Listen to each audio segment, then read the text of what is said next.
Sure. Cool. Thanks a lot. Yeah, thank you for the introduction. I don't really want to talk too much about myself. It's Friday evening, 5 p.m. Hopefully, you all have much better things to do than listen to me. So I will try and go through this as quickly as possible. My name's Jamie. I work at HSC. My main area of research is educational technology or instructional design. So that's kind of my basic background. I'm going to get straight into it. So let me just start with the kind of situation as I see it, right? So basically, as academics, we have lots of different things we have to do. We have lots of little roles. We have lots of little jobs. But as far as I'm concerned, our main job is to produce academic work, right? We are kind of in a position where our function is to produce a lot of text for people to consume. Hopefully people like it. Hopefully people listen to it or read it and enjoy it. Simply speaking, people are under a lot of pressure to write, depending on the stage of your career. Maybe if you're a beginning PhD student, you might feel a little bit of pressure. Maybe if you're completing your PhD and you're looking for a job, you feel a really huge amount of pressure. And I've got some really bad news for you. This is going to get significantly worse before it gets better. Every year, what is considered acceptable productivity goes up. Maybe 10 years ago, if someone was writing 1 or 2 papers a year, that was good. Now it's 3 or 4, and who knows, in 10 years or 5 years or whatever, who knows what that's going to be. So the issue of being productive is very, very important. So what I'm going to talk about today is actually pretty simple and I think pretty obvious.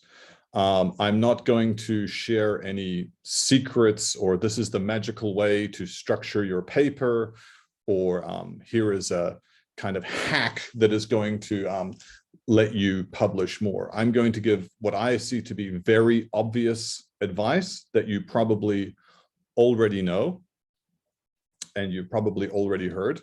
I'm just going to say it one more time. So hopefully that gets stuck in your brain. There's no magic here. This is just really basic advice that I consider really, really important. So the first thing, and this is really important, is you have to write something. You have to do something. I even said to Arena when she asked me about doing this seminar and she asked me to present the seminar, I said, seminars like this are a waste of time. And to be honest, I kind of still believe that, even though I'm doing it here now. Hopefully you get something out of it. But you should try and spend as much of your time writing as you do thinking about writing, right? I know people, and maybe you know people, and maybe you are those people, and I was one of those people who spent more time complaining about how I didn't have time to write, or I was under so much pressure to write, or talking about writing or thinking about writing. I spent more time doing those activities than I did writing, right? So actually, to be honest, the best thing you can do is stop this presentation right now and just spend the next 55 minutes writing something. That is my honest, direct advice. But unfortunately, I guess you're going to listen to me. Well, okay, in the future, maybe you can just write and you can just go and you can move. So and related to that, and this is important, there's no need to organize the thoughts in your head before you start writing. So this is something that I think a lot of people feel, or a lot of people imagine, that they need to have something really great in their mind, or they need to have some kind of really clear idea about what they're going to write about before they start writing. This is not the case. One of the functions of writing is actually organizing your thoughts, right? So I highly recommend that instead of spending your time, worrying about writing or thinking about what you should write, you just sit down and write something. It's actually very, very useful because often in a kind of social situation or If we're walking around in our head, when we express ideas, they seem so clear to us. Or we're talking to our friends and they're nice to us, our friends like us, or our colleagues like us. So we tell our friends or our colleagues our ideas, and they look at us and they smile and they nod and they go, that's very, very interesting, right? But what you find with writing is it requires you to organize your thoughts in a more precise way. So it's not the case that you need to have a good idea before you write. It is in fact the case that writing makes your ideas good. I think this is a very, very important thing to consider, especially if you're a beginner. If you're a first-year PhD student or something like that, you might feel like you don't have something to say. First of all, you probably do have something to say. And second of all, the process of writing will improve your ideas and strengthen your ideas. I think this is a very important and useful part about writing. Let's kick on. Next, I think it's really important to develop some kind of system for yourself. And what I mean by this is you need to have a process and you need to have a procedure. So everyone's going to be different here, but what you should do is you should sit down and you should think about, what am I trying to achieve here, right? What are my goals? And then what are the steps I'm going to take towards these goals? There's so much of a range of things you can talk about here, the environment you write in, the kind of tools you use, and so on and so forth. But let me just talk about the what I think to be the most important, which is timing, right? So again, everyone's different, but let me give you some things to consider. For myself, I'm the kind of person, I like to write a little bit every day, right? Some other people are a little bit different. They like to find certain times in their week that are good for them, where they take large blocks, right? Some people like to write for a short time often. Some people like to write for a long time rarely, right? So all of these are valid, right? But I recommend you practice or you try some of these different theories or different ways of doing things, and see which one's going to work for you. Let me give you a piece of advice. And this is just from my experience, from people I know. If your timing system involves, and you can think about this, think about if this applies to you. If your timing involves, I am going to write something at some time in the future, it's probably not a very good timing system. Let me give you a specific example. Many of us are on the kind of semester system or the module system, where we have a certain length of time, 15 weeks, where we teach, and then we have a vacation. Or maybe you're students and you have a certain time you study, and then there's your vacation. In my experience, I'm sure not for everybody, but in my experience, people who imagine that sometime in the future, for example, vacation, they're going to be able to do their writing, that usually doesn't work out that well. I highly recommend, going back to point one, you just start doing it and you find the time. It's very easy, to go, oh, again, using the semester vacation example, it's very easy to go, oh, well, the vacation started, I still have to clean up things for my class, right? And then at the end of the vacation, well, I have to prepare for the next semester. And in the middle of the vacation, people say, well, I need a vacation, right? So what can often happen when you imagine you're going to do some task very far in the future, right? It just ends up not really happening. So I highly recommend that you find a timing system or a way of writing that suits you, and you kind of stick to that. This is, I guess, the best piece of direct advice that I can give, right? Which is about deadlines and accountability, right? So we want to be academics, or you are academics, and you want to be more productive. You have to be accountable to yourself, at least, right? So let me explain that a little bit. Let me kind of explain what I mean. We have a very interesting job, and universities are very interesting environments where, as I said earlier, our main function is writing. But unlike other jobs, we don't have clear deadlines. We usually don't have a boss who says, you have to write 1,000 words before Friday or you're fired. we don't have the kind of structure or pressure that maybe other professions do, right? So consider it like this. If I'm a teacher and I have a class at 9 o'clock in the morning on a Monday, I'm definitely going to be there. I'm accountable to that, right? But for some reason with writing, many people, including myself, right? Most of this advice is stuff that I really try to do, but fail, to be honest, right? But I also need to be accountable to myself, to my writing. We need to think about writing like we think about teaching. I have a class at 9 o'clock from 9 till 12 on Monday morning. Okay, great. You're definitely going to do that, right? Oh, I have in my schedule, I'm going to write from 10 o'clock in the morning till 12 o'clock in the morning on Tuesday. We have to treat that like it's teaching or like it's any other kind of job, right? You have to make these appointments to yourself and keep them. And this is really, really difficult because no one's going to make you do it, actually, right? No one's going to make you take the time. It's very rare in academia that there's someone calls you and says at 10:05 and says, Jamie, are you writing right now? It really doesn't happen, right? So we need to be accountable, at least to ourselves. And one way of doing that is through deadlines. I use deadlines a lot. And I actually think of deadlines for my writing. I create kind of artificial deadlines, right? I'm going to complete this by September the 30th. And I consider that deadline to be a real thing. Like, if I do not complete it, there will be a big problem. Even if it's not real, I kind of try and trick my brain into creating these deadlines, right? That's the way I do it. The way some of my peers or friends do it, and I think this is a really good way as well, is sign up for everything. Every conference, every seminar, say, yep, I'll do it. They ask you what you're going to talk about. You say, I'm going to talk about this. You just tell them what you're thinking at that time, right? And suddenly you have to write something, right? Because on October the 25th, you're giving a presentation on this topic. You have to do it, right? So for myself, I create fake deadlines, but I know a lot of people have a great deal of success creating deadlines that they don't necessarily have to keep, but they will keep, right?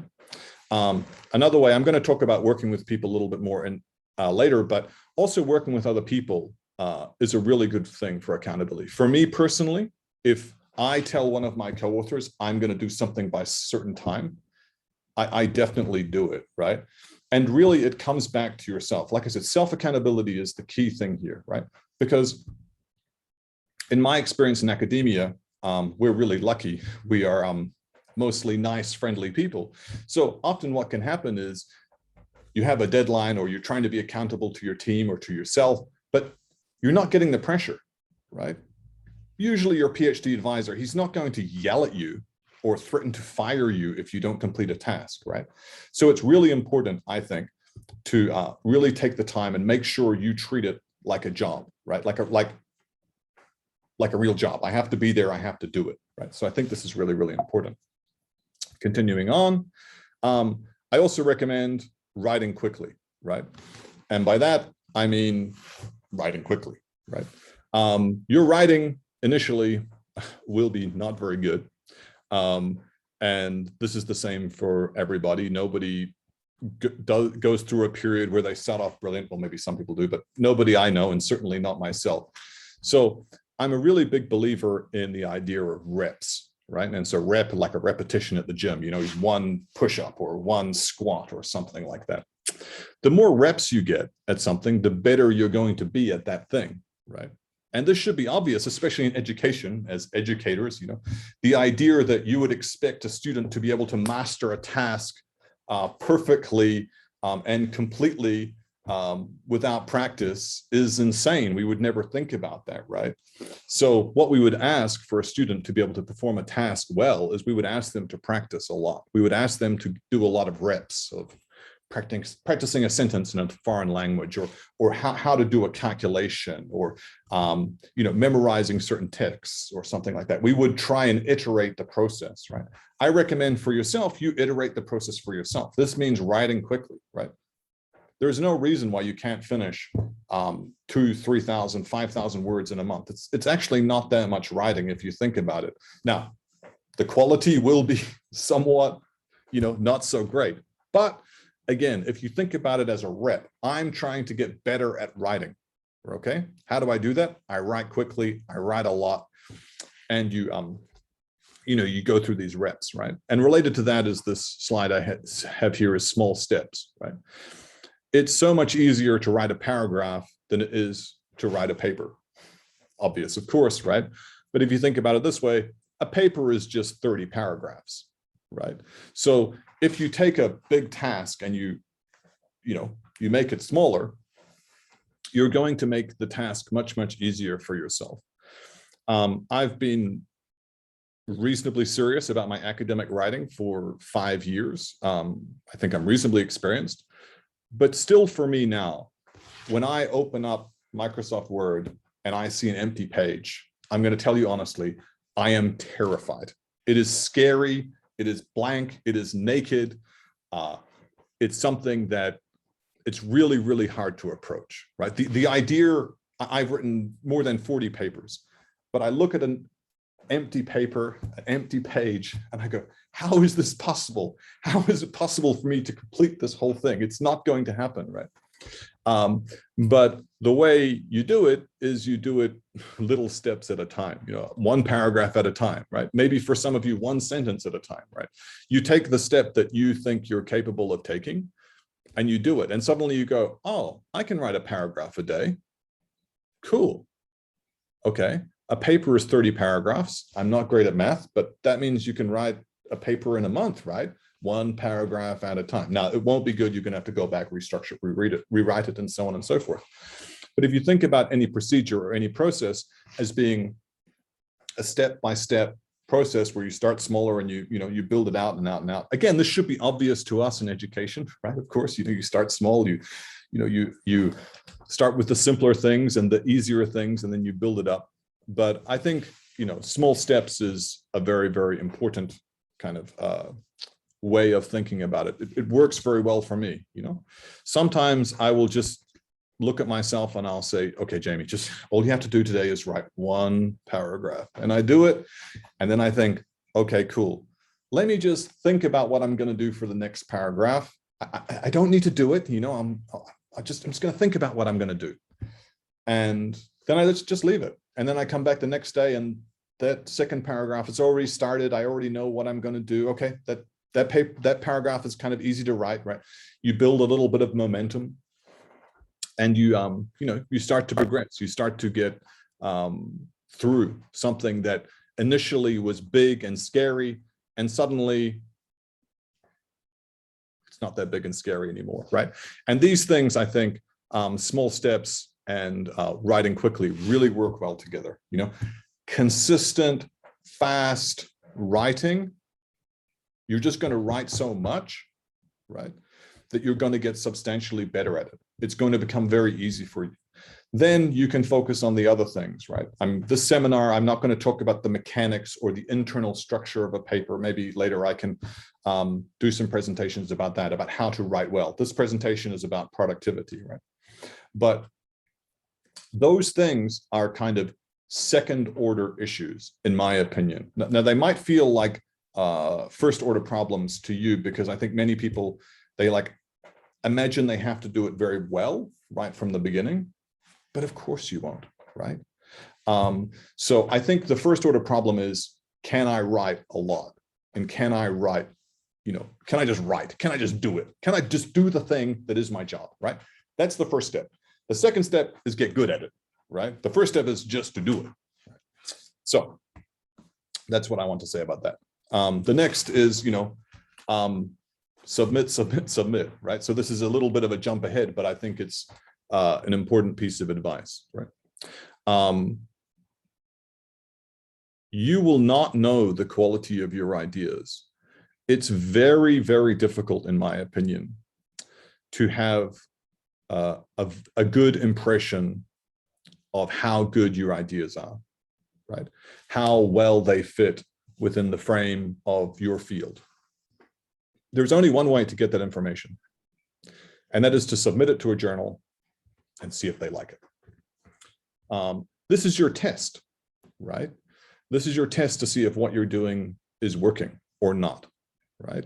So I take the submission process to be the kind of key barometer, right? That it's the temperature. It's kind of, okay, how cold is it? How hot is it? How good is it, right? Because people have a range of personalities. Some people are kind of more negative about their work. I'm one of those people. Basically, I think everything I've written is terrible. It needs to have been published, and then 2 years after it's been published, I read it, then I kind of go, it's okay. You know, that's kind of the way I feel, right? And there are a lot of people like me who are not very confident or don't trust their work, or they're like, this idea can't be that good, right? Well, there's only one way to test it, and that's submit it, see what the journal says, get the feedback, right? Now, there's other people who are the exact opposite, who think what I'm doing is awesome, I'm amazing, my ideas are brilliant, I'm a genius, I can't be stopped, I'm going to take over the world. Well, those people have the kind of opposite problem, but at the same time, they should also test, right? Where are you? Now, maybe it's true. Maybe you're a PhD student, you walk in, you write your first paper, you submit it to the top journal in your field, accepted, congratulations, you're awesome. Great. Now you know, right? It's not just in your own mind. It's not you walking around, thinking about how great you are. You have some kind of reason to believe that, right? So I think the submission process is really, really important, and submit a lot. Don't be afraid of rejection. I think I said to Arena, I had 40 papers rejected last year. That number might be an exaggeration. It's definitely more than 30. And that's totally normal and totally fine. It's just the game that we play, right? And that's the way I know how good my papers are, right? Submit it, get rejected. Okay, it sucks.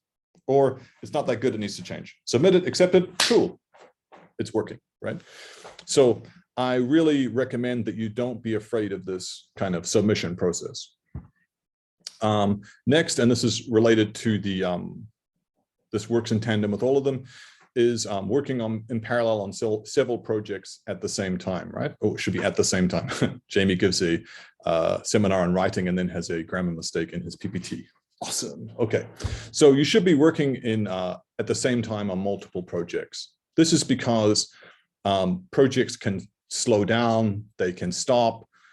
People you're working with may not do their job, or you may have to wait for a piece of information, or you may have to wait for an experiment to be completed, or you may have an article that is with a journal. It's, I would say, like Q1 journals, probably from submission to publication, 18 months to 2 years is pretty normal. What that means is you can't write a paper, submit it, and then wait for it to be accepted, right? This is not the right way to do it, right? You need to be working in parallel on several projects at the same time. The key here is, the trick here is, the projects shouldn't be so different from each other. They should be at least similar, right? Because you're trying to, getting a little bit off the topic of writing, but it's just general advice. You don't want to be doing so many different things that you're not building a particular skill set. If you're going from one area that's totally different to another area, it takes a lot of cognitive effort, and you're having to think about too many things. Let's say you're interested in education and collaboration. Working on 3 or 4 papers about collaboration at the same time is usually a good idea, but maybe not a paper on education administration and instructional design and the sociology of education and education and gender. That's going to be really, really tough, right? You want to cluster your writing about the same topic. This is a little bit more career advice, but I think it's important that you're working on several projects at the same time.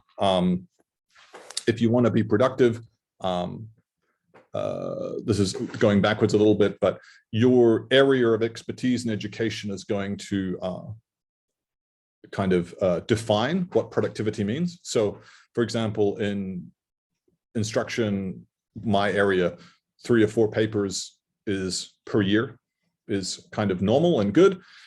Maybe in some areas that are a little bit more qualitative, 1 or 2 papers might be more normal. But regardless, if you want to publish 3 papers a year, you have to be working on multiple projects at the same time. So I think this is a very important thing. Number 8, work with other people. Nearly all of my papers are with other people. It helps with accountability, as mentioned earlier. It's more fun for me, for most people. It's more enjoyable. You know, you wake up in the morning, you call your friends. They're like, okay, Jamie, did you do the thing? It's more interesting. It's more productive. You know, you can write more papers, you can write quicker, you can find your own speciality, you can find what you're good at, you can take your weaknesses and you can let other people do the part that you don't understand. But I have a but here, right? Most people you talk to about research are going to be bad for you to work with. Not that they're bad, but bad for you. This is the key thing here, right? If you work in a place in a education department, you're going to meet lots of people and everyone is going to be smart. You're smart, they're smart. Everyone is going to have interesting ideas. Your ideas are interesting. You tell someone your ideas and they're like, oh, that sounds really great. And then they tell you their ideas. Oh, that sounds really great. You know, and sooner or later, you're talking about collaboration. And most of these collaborations never happen. I work mostly on Google Docs. I have about 35 to 40 shared Google Docs folders with people, but about 4 or 5 of them are active, right? And 15 of them have really never been opened. What that represents is people who I've planned to write papers with or planned to start working with, and we talk and we meet and we discuss and but nothing actually happens, right? Maybe those people are productive. Maybe you're productive, but just for some reason you don't work well together. They have different goals. They have different timelines. They have different ways of working, right? If you find someone who's really good for you to work with, that is gold. It's worth so much. But also you have to be really careful of people who, not because they're bad researchers, not because they're lazy, but just their rate of work, their process doesn't fit your process. It doesn't fit your rate of work, right? So working with other people, I can't recommend it highly enough, but be careful and just be ready to, okay, that's not happening. Okay, just let that kind of float away, and then, yeah, so here's a piece of advice because Arena liked it, so I will just share it with you. It's not really in flow with the rest of these pieces of advice. This is more a technical piece of advice, but I think it's reasonably useful. When you complete your paper, ask yourself this question. Can I sum up this paper in 1 or 2 sentences, right? And why would you do this, right? This is so you know that you understand what you have written, actually, right? If this is difficult for you, this generally means, in my opinion, you don't really understand what you've written, right? So try to do that, and then you can use that again like an iteration, right? So you ask yourself this question, and then you go back and you say, okay, I really can't sum up my paper in 1 or 2 sentences. Okay, cool. Well, that means there might be something wrong with the argument you're trying to make, right? And think about it from this perspective, right? You as a reader of journal articles, what are you looking for, right? Usually, you're like me, you're a bad researcher. You're essentially quote mining. You're writing a paper and you're like, oh, I need someone who says this. I need someone who says that children under the age of 10 learn languages quickly. Okay, cool. Let me just find a paper that says that, right? So essentially what you're looking for when you're reading papers, right, is 1 or 2 sentences saying children under 10 learn to read quicker than children over 10, or women perform better than men at this type of task, or this type of instructional design is more effective. You're looking for this kind of 1-sentence description, right? So what that means is papers that are like that are more cited. You cite them, right? Which also means those are the kind of papers that journals want, right?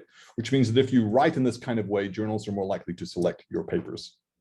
This is a little bit of a convoluted argument, but we're working backwards, right? What do you look for when you're reading?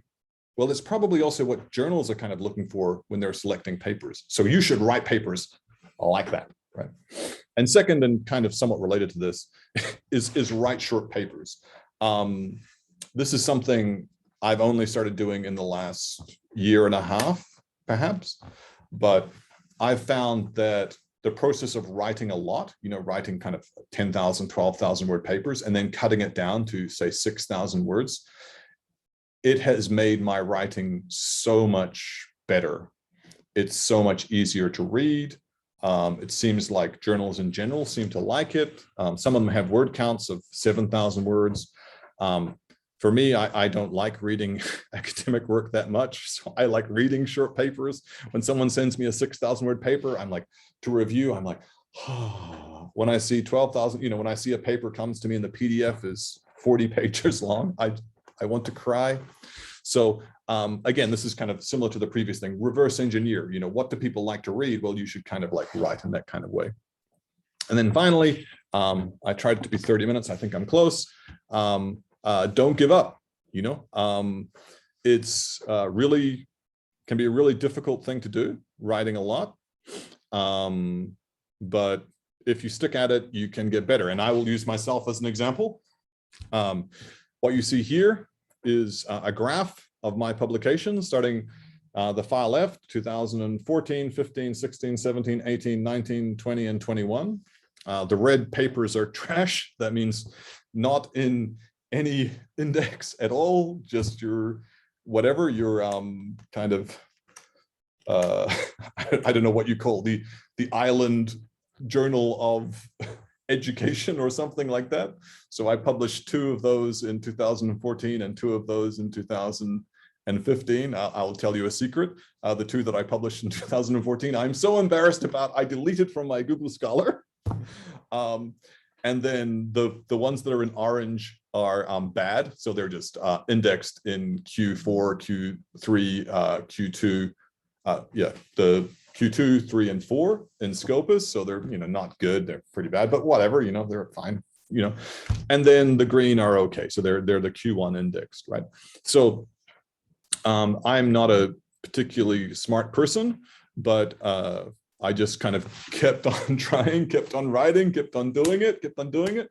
And as we are in education, as we know, if you keep doing something, you keep trying, you keep on trying to find ways to do it better, you actually get better, right? So yeah, I got substantially better over the last 6 or 7 years, just through the process of just kind of keeping at it. I don't have anything else to say. I'm happy to take questions. Thank you for attending. Thank you for listening. Yeah, go for it. Say whatever you want. Yeah, thank you very much, Jamie, for the inspiring presentation. Yes, some people in chat already mentioned that it was very inspiring. And I must say that all of us need some motivation to move further and don't give up. So I would ask you to have a look at questions in chat. We have some questions that people wrote. Also, we can ask the audience to raise a hand and ask a question, and also maybe share their experience. Okay, but please go to chat and have a look at questions. I'll go to the chat first, and then I'll take some questions. So the hardest one, just right. Yeah, Anastasia Caruza, I don't know. Yeah, that's, I mean, like really, honestly, you have to do it.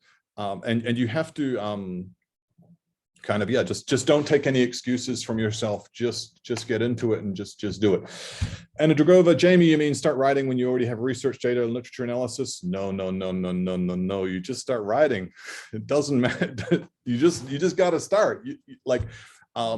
You have to avoid, like, writing is hard. Everybody hates it. Everybody looks at a blank page and wants to kill themselves. That's a little bit extreme, but you get my point, right? Remove all possible excuses, okay? So if you've read one paper, that's enough to start writing, right? If you just have an idea, that's enough to start writing. You don't have data, you're thinking about what you're gonna do for an experiment, that's enough to start writing. You just have to keep on pumping it out, right? Most of the stuff you write will not be used, okay? That's, I think, yeah, like it's that simple. Irina Shlagova, Jamie, how do you deal with rejections? I am dead inside to rejections. I feel nothing. It's not something that worries me or anything like that. The only thing I feel bad about is when I get a revise and resubmit, then do the revise and resubmit, then get rejected.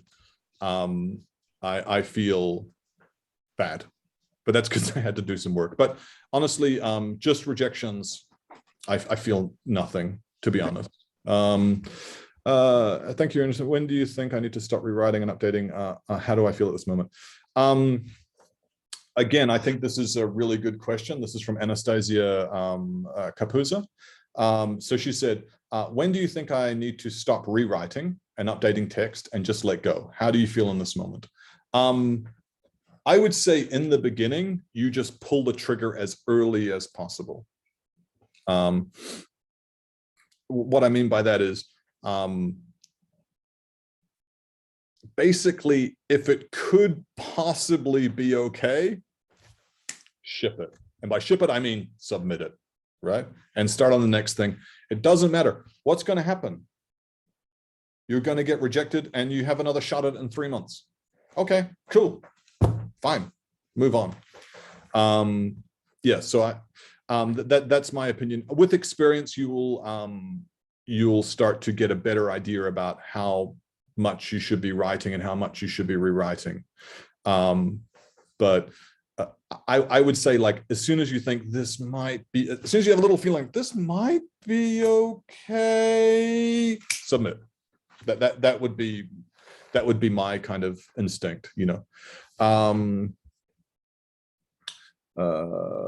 Jamie, what's your maximum rejections for one particular paper in your opinion? What's your maximum rejections for one particular paper? I don't know. I think we have one paper now that's been rejected 5 times. But maybe we have one that's been rejected 6 times, perhaps.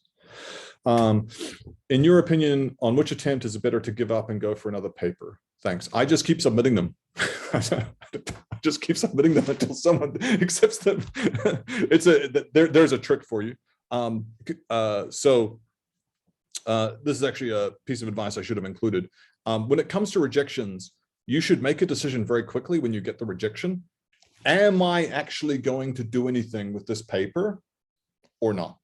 Okay, so you wake up in the morning, you got a hangover, you feel bad, you open up your email, and from the International Education Review, thank you very much for submitting your paper, Anastasia, Elena, but it doesn't fit your journal, our journal, because we can't understand your English, your methods suck, and your data is a mess. Whatever they say, whatever things they say to you. In that moment, make a decision. Am I actually going to try and fix this paper or not? Okay. If the answer is no, I would, and this is what I do, I will have it submitted to another journal in 45 minutes. I'll just immediately submit it somewhere else. Right now, if you are going to take some of their advice and make some changes, then cool, you can do that over the next week or 2 weeks or something like that. But again, a lot of this is just being honest with yourself and just going, am I actually going to do this or not? Right. So that's the first part of your question. Yeah. So like I basically don't give up. I just keep some. I mean, it takes 30 to 40 minutes to submit a paper. Just submit it. I don't know. Like you can do it. Like take your laptop. Sit down with a beer or your meal and eat and just go through the stuff. It's easy. Submitting papers is the easiest thing to do in the world, right? Doesn't require any brain power. It's just checking boxes and stuff like that. I missed the point 9B. I don't know what 9B is. 9B is writing short papers. The point here is that journals like short papers. I like to read short papers. Journals like to receive short papers. Thank you for the presentation. Could you advise on how to choose the journals for the papers? What instruments do you usually use for choosing? I guess you're asking about, well, so there's 2 things that kind of go through my mind, 3 things that go through my mind, right? One is obviously fit, like, is this article correct for this journal in terms of topic? Now, I can't really talk about that because everybody's field is going to be different. Like basically, what are the journals you cite when you're writing your literature review? Those are the journals you should submit to. That's kind of, I guess, simple kind of shorthand. So I ask myself a question, which is basically, how good do I think this article is, right? And usually I submit it to a Q1 top journal and it gets rejected. And then we just kind of go down the list, basically. The worse I think an article is, the kind of quicker it'll plummet down. What instruments used for choosing? Yeah. So before I came to HSE, I'd never heard of the Q1, Q2, Q3, Q4 ranking system. I was not familiar with it. So that's the system I use now. I use that in, also I use that in combination with HSE has a whitelist of papers that is used to give HSE staff academic bonuses. So if I have an HSE staff member on my paper, then I have to consider that as well. So that's the kind of metrics I use, I guess, the Q1, Q2, Q3, Q4 system, because that's what HSE care about. But your university might be different. When I was working in Korea, they didn't care about Q1, Q2. They cared about social science citation index, which is different, but it's roughly Q1, I guess. But your field, your university, or your country will probably define that. There's always something. Yeah. Okay. Yeah. So there's always something in it to the paper. Yes. Yes. Like even papers that I have published and submitted and had accepted to good journals, I look at them afterwards. I'm like, oh, I should have done this. I should have done that. I should have done this. I should have done that. Like that's just, it's always going to be the case with anything. I think there's some famous philosopher who said, perfect is the enemy of good. I think this is a really good thing to think about. Perfect is the enemy of good. That should be what you're thinking about with writing. I'd like to ask how to choose the area of research from the beginning properly. Beginning maybe properly. Okay, how to choose the area of research. Okay, good question. It depends. I would say to be an academic, it's too difficult and we're paid too little to not research an area that you're interested in. Actually, right? If you're smart enough to get a PhD from a good university and then get a good job at a good university, if you're smart enough to do that, you can probably do any other kind of job you want. So choose an area that you like and that is interesting. Now you could be a little bit practical within that, you could be a little bit practical within that. So for example, it might be easier to be a person who engages in quantitative research. Quantitative researchers generally are going to be more productive than qualitative researchers. You might want to choose areas or variables that are popular in your field right now. So what are the kinds of things that people are talking like? So kind of bring these together. What am I interested in? Definitely don't research something you're not interested in at all. It's like I said, it's not worth it. It's just go and work for a bank or something like that. It's much better. Okay. So find an area that you're actually interested in, but then, start to develop your own ideas, write your own ideas, write, always writing. But also go and read the journals that talk about that and go, okay, so what's the current trend? So there's this area that I'm interested in, and I want to meld that and bring that together with what is actually happening in that particular field. Hopefully that's an answer to your question. This is from Alexander, maybe? Fedorov. Sorry, my Russian is not so great. From Ekaterina, thank you. How much time do you allocate for writing? Is anyone who's my supervisor in this? No. Is Evgeny or Tatiana here? No, okay, cool. Very, very little. I think you'd be surprised at how little actual, like sitting down, hands moving on the keyboard is required, right? Everyone's going to be different. From the beginning, I was always a reasonably quick writer. So I think an hour a day is a lot, actually. Like an hour a day of not doing anything else. You're not looking at TikTok. Oh my God, I'm old. TikTok. You're not, like you don't have your baby in your arm and you're not, like whatever, an hour of actual writing is quite a lot. Most people, I think, can probably write 500, 600 to 1,000 words in an hour pretty easily, which is a lot to do. If you imagine if you're writing, let's say 500 words a day, 20 days a week, 20 days a week, 20 days a month, 500 times 20 it's a big number, right? So yeah, and I think an hour a day is a lot, but everyone's different. You might be a bit slower. Obviously, many of the people attending this meeting are not native English speakers. So if you're writing in English, that's going to slow you down. I'm very lucky that I was born in New Zealand and we speak English kind of. So it's always going to be like, maybe my writing won't necessarily be better than yours, but it will be easier and a little bit quicker. So my guess is an hour a day is pretty good. So I probably write, I dedicate to research, like research focuses is reading and writing, 2 hours a day, but I do it every day. So so for me, like this goes back to the timing system. What works for me is to work a little bit every day. So in the last 5 years, I probably work on average 350 days of the year, right? So for me, because for me, what's good is a little bit every day, So I've usually finished my kind of academic work by 9 or 10 in the morning. And then after that, I'm free to, do whatever, but yeah, the amount of time, it's hard to say, but my guess is for someone who is just starting out, I think an hour a day is going to be a lot. Ekaterina Pavlenko, how do you regard the time for reading and making summaries of papers you've read? Is it the same time you allocate for writing, or is it a separate time? I think that depends on you. For me, I integrate them, but I know for some people, they like to kind of separate them.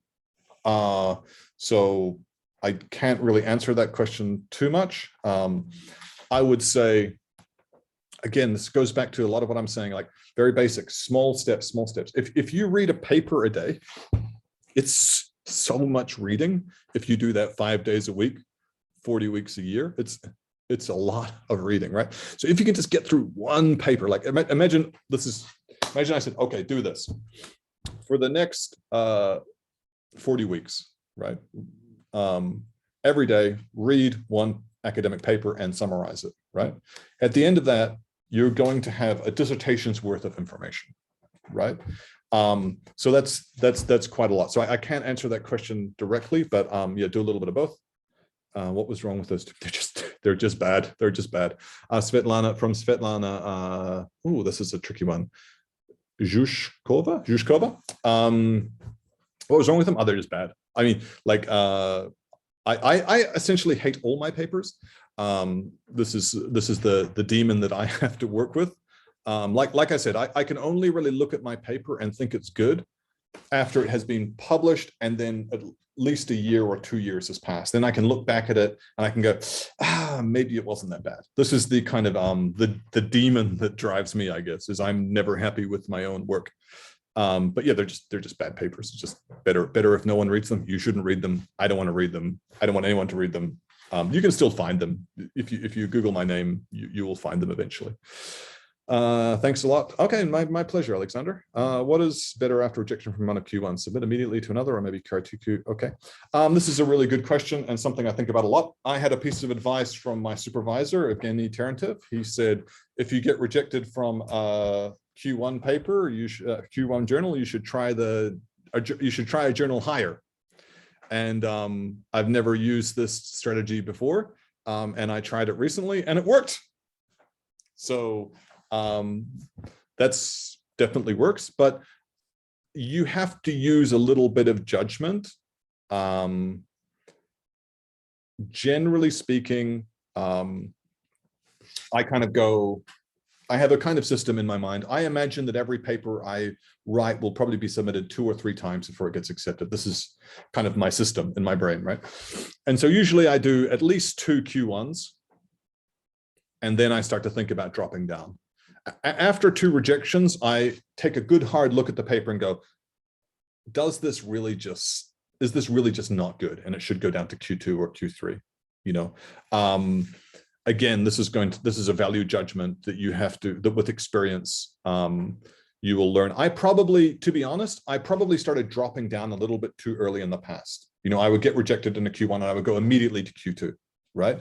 2 or 3 years ago, that was kind of my policy. rejected, okay, go down, rejected, okay, go down. That was kind of what I did. I think that's probably a little bit too soft. You know, you can take a couple of shots. It just doesn't hurt you to submit, right? Nothing bad's like, again, if you're like me and you're dead inside and you don't feel rejection, it doesn't hurt you to get rejected. So I would just, yeah, I would wait for at least 2 Q1 rejections and then have a little think about it. Maybe give it to someone you trust. Not someone who is nice, not someone who likes you, someone you trust to give you a kind of honest answer. And then maybe think about going down. Also, you might be under pressure in terms of timing, you know, so for example, I know at HSC, PhD students have to publish a certain number of papers before they graduate. Well, that might necessitate going lower for a faster publication, for example, or maybe you want an academic bonus and your academic bonuses only come in a certain section of journals. Well, that means you can't go down. You have to stay in those section of journals. So there's lots of factors to consider. Luckily for me, I don't have any of those kinds of pressures, but yeah, consider all factors. So let me just read it again from Daria. What's better for submit immediately to another one, maybe Q2, or try and improve the paper. Okay, yeah, so your question is kind of like, and also should you improve it? I think the first question about improving a paper is, I answered this kind of before, but I'll just restate it because this is, I think it's very useful. Are you actually going to improve it? Or are you going to talk about improving it? Are you going to call up your friends and say, oh, I got a paper rejected, blah, blah, blah, blah, or whatever? You're going to kind of do all that stuff. Or are you going to actually improve it? Because if you're not actually going to improve it, just submit it somewhere else. Right? That's obvious, right? Just submit it somewhere else and do it straight away. If you are actually going to improve it, then take your time. To be honest, whether or not I improve papers or not is usually just based on my schedule. So, for example, I am not that busy right now. If I was to receive a rejection tomorrow, I would be reasonably likely to try and improve the paper. However, 3 weeks ago, I was quite busy. If I was to receive a rejection at that time, I would just be like, I don't care. I'm not going to touch this. Yeah, I mean, I wish I could give you some kind of like magical answer, but I'm just kind of giving you the practical kind of thoughts or the way I process that type of stuff. Yeah, cool. Those are all our questions. Does anyone have any more questions? I'm happy to answer. Okay, Jamie, thanks a lot. Perfect timing. Oh, it's 1 hour. Awesome. Yes. I just wanted to say thank you. And I'm sure that it's one of the most inspiring workshops we ever had. And inspiration sometimes comes at night. So we all can now try all your recommendations because we have the whole night. And so please let us know if you have any questions or if you have suggestions for future workshops. We would be happy to organize something. And now, happy Friday. Thank you to Jamie again. Bye-bye. Yeah, co-authors. Yeah. We will sound